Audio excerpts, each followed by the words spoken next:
Hi, do you suffer from the curse of overthinking things? And if so, is there anything you can do about it? And overthinking things is definitely a curse. It can slow your progress, it can stop you from doing things, it can put all sorts of barriers in your way that aren't necessarily, they're not a barrier that you'd see like the one that stops you getting into a car park until you put your ticket in or something like that. They're often invisible barriers, and those are often the worst ones because they stop you doing things and often without you even noticing. And overthinking can slow your progress to a crawl or even stop it completely because you go through 101 or 1001 or even a million and one different scenarios of what ifs, what ifs, and let's be honest, most of the what ifs that you've ever thought about in your life have never happened. Go on, be honest with yourself. Of all the 101 what ifs that ran through even your mind before you clicked yes on this video, have any of them happened? Are they likely to happen? Probably not. What's the worst can happen with watching this video? You decide you want to watch it or you don't want to watch it. Nothing else really. It could set ideas going in your mind. I hope it does, but that's about it. It's not a life changer, or it could be. Think about that as well, because okay, that could be overthinking it. Start by putting a timer on your thinking time. So if you've got an hour to do a job, give yourself, well, it depends. There's the one sort of that carpenters and things use where it's measure twice, cut once. Okay, that's not overthinking. That's being properly cautious because you can't uncut a piece of wood. You can glue it back together, but it won't be as strong, it won't be as whole, obviously, as it was before.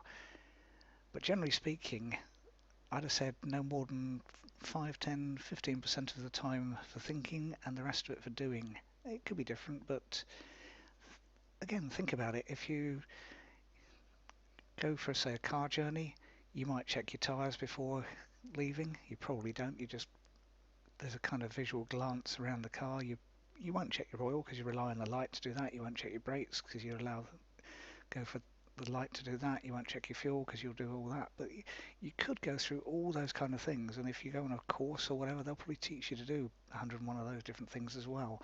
But that's kind of overthinking, and that applies to so many different things. So put a time limit on your thinking time. And one thing I really like to do is start before you get the chance to overthink. And as I said, I do it a lot. I get accused of being overefficient almost because I know that if I start thinking about things, I'll just procrastinate on them and then they'll never get done. So there's a lot to be said for actually starting, carrying on with it, and just do it because you'll actually learn so much more. And it being spontaneous is actually quite fun anyway. I know you might be scared of that. You might be overthinking. You might be thinking, what on earth happens if I? But until you try it, you don't know. And focusing on the upside, not the downside, that's another. Overthinking often, you go through all the negatives. I know, I've been there, done that. Still do it to an extent, but nowhere near as big an extent as I used to. So focus on the upside of what could happen.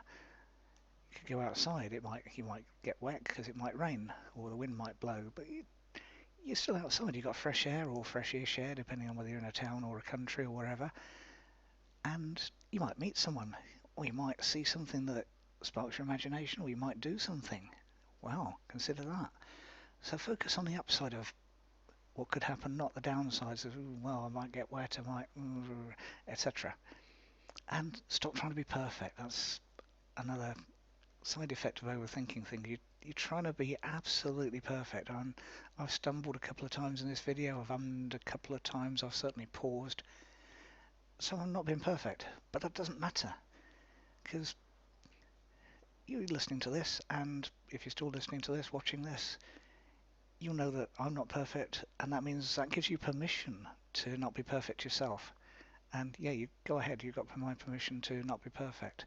Unless you're doing something ultra precision, like maybe heart surgery, chances are whatever you do doesn't need the precision. If you're doing cooking something, it definitely doesn't. There's pluses and minuses on the quantities.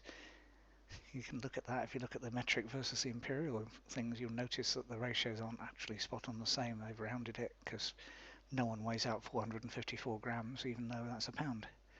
So it depends. If your scales were metric, you wouldn't weigh out. You'd weigh 450 probably. If you were weighing in imperial, you'd weigh out the pound. Same goes for everything. Stop trying. It's not precision. Almost never. And you're not Nostradamus. You can't predict the future. There's very, very few of us who are capable of predicting the future, if any. And that's a different school of thought. I'm not going to go particularly down that route, but I'd lay odds that you can't predict the future. You probably can't even predict what you're going to eat tomorrow unless you bought it already. And this time next week, you might know roughly what you're going to eat, what you're going to watch, what you're going to read, but you won't know precisely because the news hasn't happened yet, so you can't predict it. And you're probably not going to cause most of it because the news tends to be really large events that are newsworthy rather than things that affect ordinary people. And when I say ordinary, that's anything from ordinary film stars or celebrities or presidents or anything else like that, right the way down to just regular people like you and me. So if you're overthinking things, you could be trying to predict the future, and you'd be a very rich person if you could do that. And too often overthinking actually harms us rather than protects us. As I said earlier, you end up not doing things. It's one of the sort of standard quotes of when you get to your deathbed, most people are regretting what they didn't do rather than celebrating what they did do. And the list of what you didn't do because you overthought it, you thought, can't go there, there's a risk of whatever, the flight might, whatever, or whatever reason you've come up with, chances are it won't. So overthinking so often harms us rather than protects us. So get out of it. Come on, be spontaneous. It's quite fun. I'm not the world's most spontaneous person, but I can manage a little bit. And be grateful as much as you can and as often as possible as well, because that actually helps you become more spontaneous. You say thank you to someone, you might spark up a conversation that you'd never have happened before. Lots and lots of different things. So yeah, go for it. Stop overthinking things. Pop a comment in the comments below, and if you'd like to know a bit more, have a click on one or two of the links below as well, because they'll get you to ways to open your mind and just be a little bit more you. Okay, so thanks for watching.